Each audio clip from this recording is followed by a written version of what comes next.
Coming up on Made in Virginia, we're heading south to Bassett, Virginia to learn all about live edge table production by Benchmade. And then we will head north to Culpeper to Hardwood Artisans to see some handcrafted solid wood furniture. Production funding for Made in Virginia is made possible in part by the Virginia Foundation for Public Media, supporting public media initiatives throughout Virginia, and by at Atlantic Union Bank, we believe that Made in Virginia means something special, something unique. After all, Virginia is where tradition meets technology, where hard work combines with innovation, where artisans, entrepreneurs, small businesses, and corporations take business to the next level. We're there every step of the way as champions of Virginia businesses and as a proud supporter of Made in Virginia and Virginia Public Broadcasting.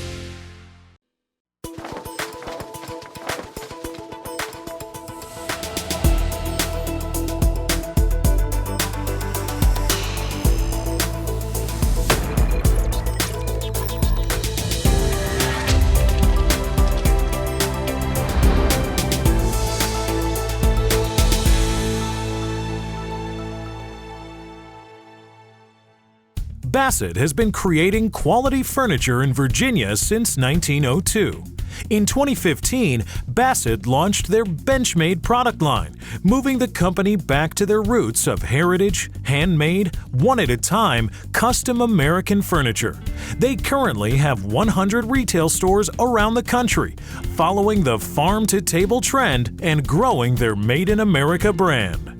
Benchmade as an entity was started almost 4 years ago, kind of trying to ride the wave, I guess, of the farm to table and the kind of craft beer, small batch bourbon kind of movement to where people like things that are made one at a time. They like to know where the things they're consuming or whatever purchasing come from. And so we started off conceiving Benchmade in an effort to kind of fill that void in the custom home furnishings market as well. So, you know, we do everything one at a time here where there's no real automation, no mechanized conveyors and things like that, because we want each craftsman and each artisan to have enough time to kind of execute some of the more intricate finishes that we have, some of the more painstaking attention to detail, you know, that goes into some of our product. Established in 1902, at one time Bassett was the largest furniture manufacturer in the world. The business in town has changed throughout the years, falling on hard times, but never giving up the dream of domestic furniture manufacturing. What started with 12 employees has now grown to 45 wood artisans creating original Benchmade furniture. Bassett Furniture was founded right here in this valley in 1902.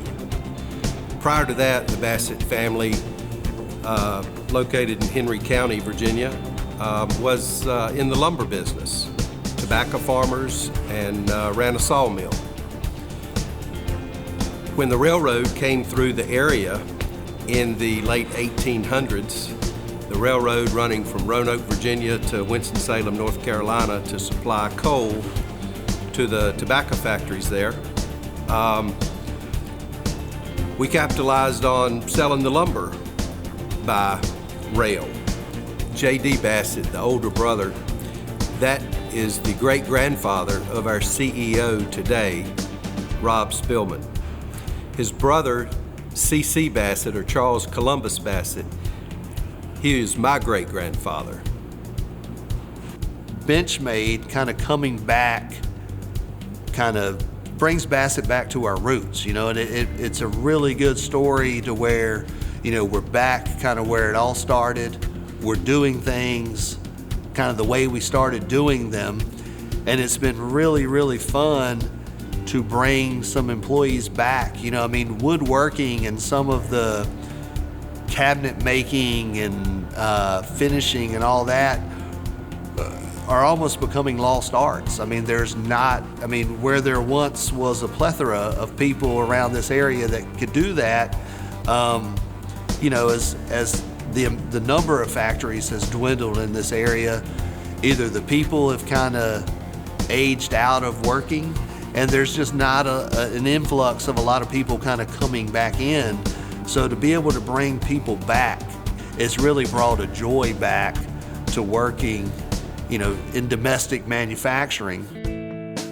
Bassett sources all Benchmade's wood from the Appalachian region and work directly with mills to get the proper specs for the brand. They use maple and oak trees exclusively in their furniture, and every piece created has its own unique characteristics. They also have a sustainability program, which plants 2 trees for every table they sell. Last year, Bassett planted over 21,000 trees. Every work order that enters our factory floor has a person's name on it. Now, we're not just manufacturing furniture to stick in a warehouse and hope one day someone buys it. This is a sold order. We operate with anywhere from 5 to 8 days of manufacturing backlog. So what orders we receive today, we would have available for shipment in 8 days or so. The process starts by receiving the kiln-dried wood from the mills and storing it in their conditioning room for at least 7 days. The conditioning room is temperature controlled at 60 to 65 degrees Fahrenheit and with 35 to 40% relative humidity year-round. The goal is to maintain 6 to 8% moisture content in all the wood. So we want to make sure that the environment within where all the wood is stored stays at, roughly 60 to 65 degrees year-round, 35 to 45% relative humidity year-round. That helps us maintain kind of the desired 6 to 8% moisture content in all the wood, so we don't have to worry, years down the road about the wood or the finished goods, warping or splitting, cupping or bowing, things like that. Once Bassett receives an order, the wood components move into production. A Benchmade logo is branded on the underside of the tabletop. Then the underside is sealed. We take the table, we flip it upside down, we put 2 coats of a high body, high solid sealer on it, and another couple coats of conversion varnish on the backside that completely encapsulates the wood from the underside. Once the sealant has dried, the tabletop is flipped back over and then moves into one of 2 aging operations. All the aging processes are done by hand. Within those aging operations, we've got a couple artisans that will work with the table, almost a wood whisperer, I guess, if you will, to where each kind of piece kind of tells a different story, and I mean, Mother Nature does a lot of the work for us. That's part of the spec of the wood, that we've required from our vendor. But within that, certain pieces may need a little extra love before it goes through the process. So the tools that they'll use in the aging process kind of harken back to the earliest days of woodworking. We use, manual handheld planers. We use a device called a skiving device that kind of simulates chatter marks as if a piece had gone through a planer or something and not been cleaned up all the way. We use stiff bristle wire brush to kind of put some grain and some texture into the pieces. We use some devices that kind of put small dents and pecks and stuff into the wood, and then some handheld sanders that will come along and sand the edges and sand the end grain and things like that. At the same time, the subassembly construction of the legs and frame are completed. The product pieces continue through the manufacturing process together on a cart. Benchmade offers 24 different finishes for their custom furniture. Some of these finishes require the tables to be run through a wire brush machine to groove and age the wood. Each Benchmade table goes through 8 steps of finishing. The first step is a base coat of stain. Once applied, it is checked against a master color panel. Then they spray on glaze. Once the glaze has soaked into the wood grain, it is wiped off. Next, they add a wash coat sealer. From there, they use hand techniques to age the wood further with cowtailing, dry brushing, and adding paint specks, spatter, and spray. Again, depending on what the finish is, there are a lot of different techniques that we use, again, to simulate more of an antique piece or something that's, been around for a long time. We've got some tools and techniques we call cowtailing, where someone may take a brush and kind of put some paint specks and spatters out there. We do use what's called a dry brush, where we may spray some glazes onto the product and then use the brush to kind of spread out and move the glaze around so that the effect that it creates looks like someone's taken a paintbrush and basically painted the whole piece by hand. Then they add coats of sealer and finally finish with several coats of conversion varnish. Each table is checked at every step throughout the finishing process. Then the table moves to the drying area to cure overnight. The next morning, they do a final inspection of the previous day's work. From there, the tables move into the boxing department, where they check the color, test with a sheen meter, and a mill thickness detector to read the dried thickness of all the finishing materials on the table. Once the table has passed all the final inspections and meets the customer's order request, it gets a signature. Then it is polished, and the tabletop, the base, and assembly hardware are boxed and put on an elevator conveyor to the warehouse. From the warehouse, they are shipped to the customer. Every single piece of product that flows through Benchmade is a custom piece. We do not make any finished good stock, I guess, in anticipation of what we think a customer is going to order. If you're making 1,000 of something and it just goes into the warehouse to sit for months at a time, there's really not a lot of accountability there. But when I'm running a piece and I'm looking at it and I'm seeing that Mrs. Brown ordered that piece and she was in our Greensboro store that's 45 minutes down the road, then I think that makes people more accountable and kind of adds a higher degree, I guess, of inspection and attention and care for that order. We're very pleased to be able to rehire some of our formerly displaced associates.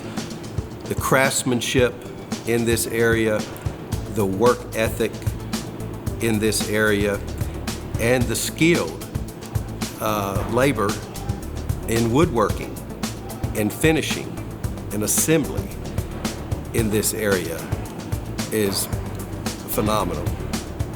We know that the key to longevity, that the key to kind of staying in the game for many years to come, basically rests primarily on quality. I mean, there's some innovation and some product, stuff like that in there as well, but it all boils down to quality. And people want to buy something that's done and done right and that will last them a lifetime. So that's kind of where we've staked our future. Virginia is very important to us. Bassett Furniture was founded in 1902 right here in this valley in Virginia. It's our roots, pride, heritage, the local artisans, all located right here in the state of Virginia. For 116 years, Bassett has been a family making furniture for families.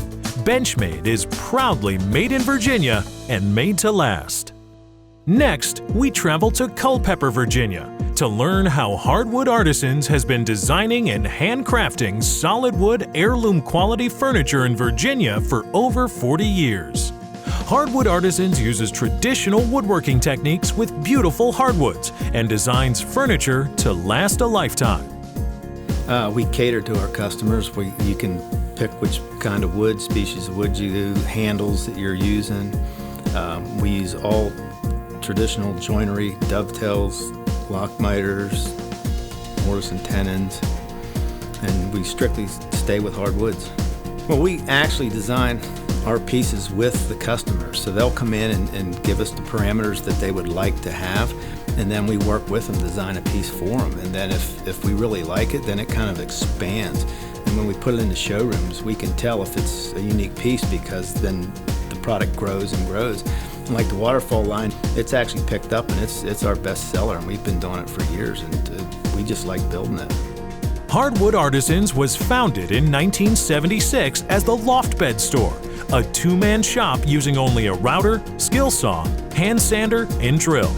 In 1998, they changed their name to Hardwood Artisans to better represent who and what they had become, a fine furniture company that can design and make anything out of wood. In 2005, the company was acquired by the second generation of craftsmen who continue to grow the high-quality furniture brand.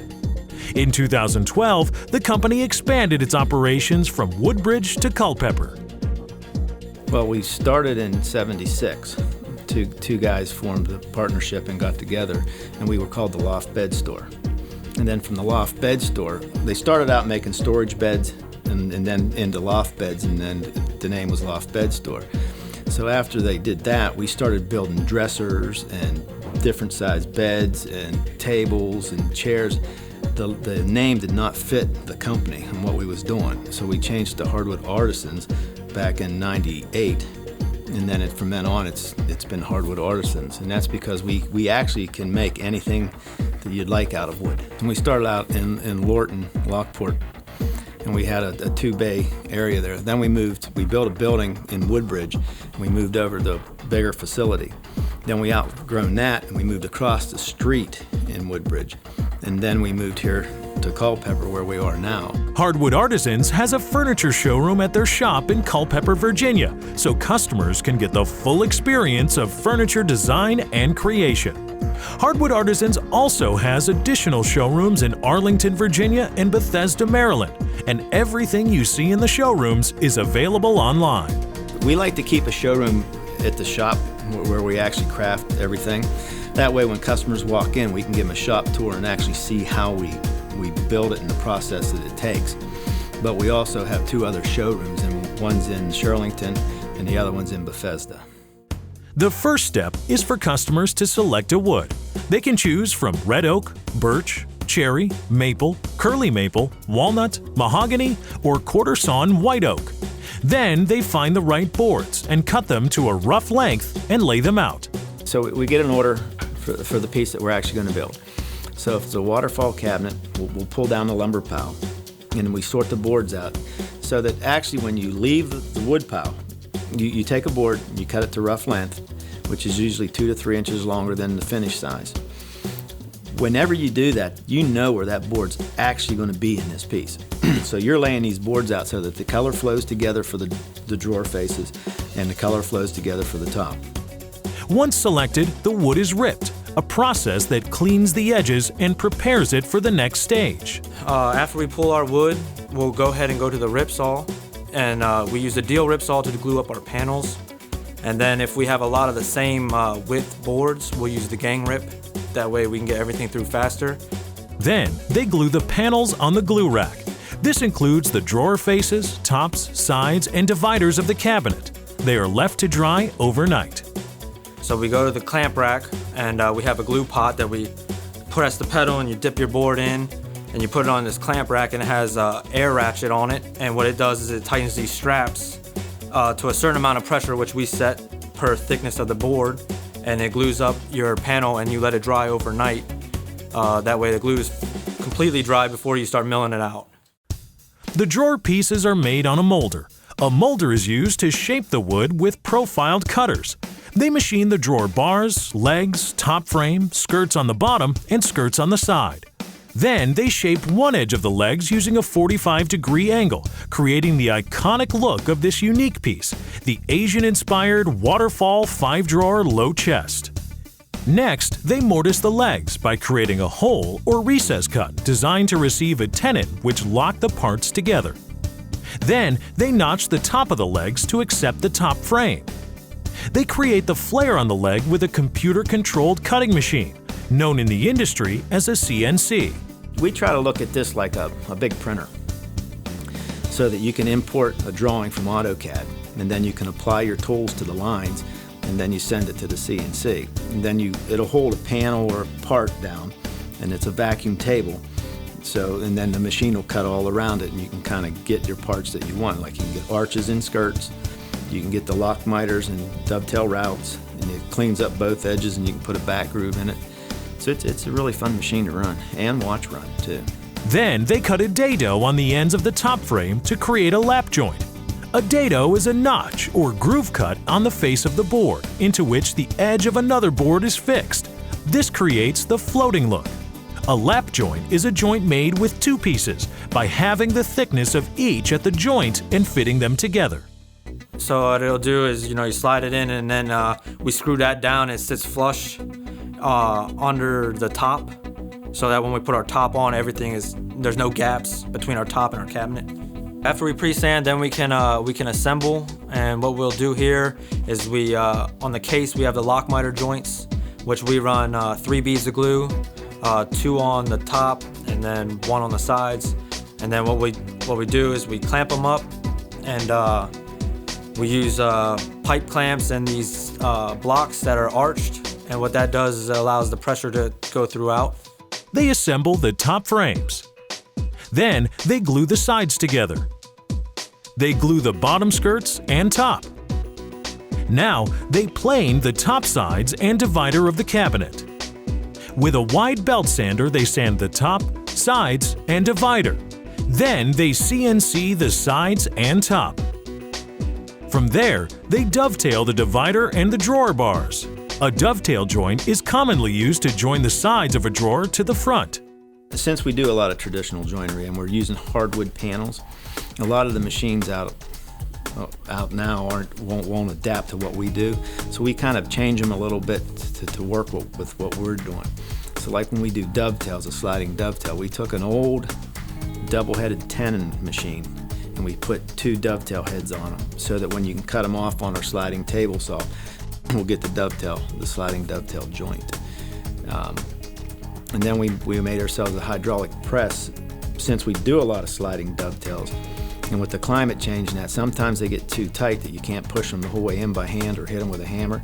So we use our press. And not only that, it saves our guys too, because when I first started there, we put everything together by hand. And by the end of the day, you were pretty worn out. So it makes it a little bit easier. They rip the drawer bars. Then they cut off the drawer sides, backs, and fronts. They dovetail the sides, backs, and faces.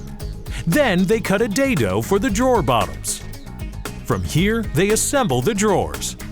Then the dresser is assembled. Once assembled, the product moves to the finishing department, where they carefully apply a hand-rubbed Danish oil finish or spray on a lacquer. Well, we usually use a Danish oil finish, which is hand-rubbed oil finish. It's user-friendly because that way when you get home, if you actually scratch it or that, you can sand and repair it yourself. We also do a lacquer finish, which is just a coating over the wood, which isn't as friendly because if you scratch that, you're going to have to strip it and then reapply the lacquer. Most people can't spray a lacquer finish, so we use a hand-rubbed Danish oil for the majority of our stuff. Finally, the product is ready to be blanket wrapped and white glove delivered to the customer or displayed in the showroom. We can change sizes, woods, handles, finish, and that's what sets us apart also, is you can come in and have a piece that's built for you, and we keep that in mind. And we actually deliver our own furniture also, so once we make your piece, you don't touch anybody else. We have our own delivery crew, trucks, and we go out and set and deliver our own pieces of furniture.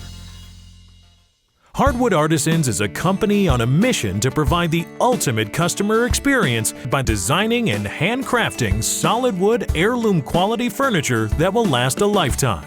Well, what happens over time, wood moves. Okay, so even if it's a mortise and tenon joint, it's going to shrink and swell. So a mortise and tenon is actually a mechanical joint, and then when you put glue, it bonds it so it won't come apart. And staples, whenever it shrinks, they come loose. That's why whenever you buy other furniture or get other pieces and you make a move, and then the next time you make a move or you rearrange your room, next thing you know, your dresser's kind of wobbling. That doesn't happen with our furniture because of the dovetails and mortises and the tenons. Well, we're trying to make generational furniture so that you can just hand it down to your family throughout the generations, things that last. Virginia's Appalachian region is rich in wood, and Bassett, Benchmade, and Hardwood Artisans are crafting some of the best wooden furniture in the world. Production funding for Made in Virginia is made possible in part by the Virginia Foundation for Public Media, supporting public media initiatives throughout Virginia, and by at Atlantic Union Bank, we believe that Made in Virginia means something special, something unique. After all, Virginia is where tradition meets technology, where hard work combines with innovation, where artisans, entrepreneurs, small businesses, and corporations take business to the next level. We're there every step of the way as champions of Virginia businesses and as a proud supporter of Made in Virginia and Virginia Public Broadcasting.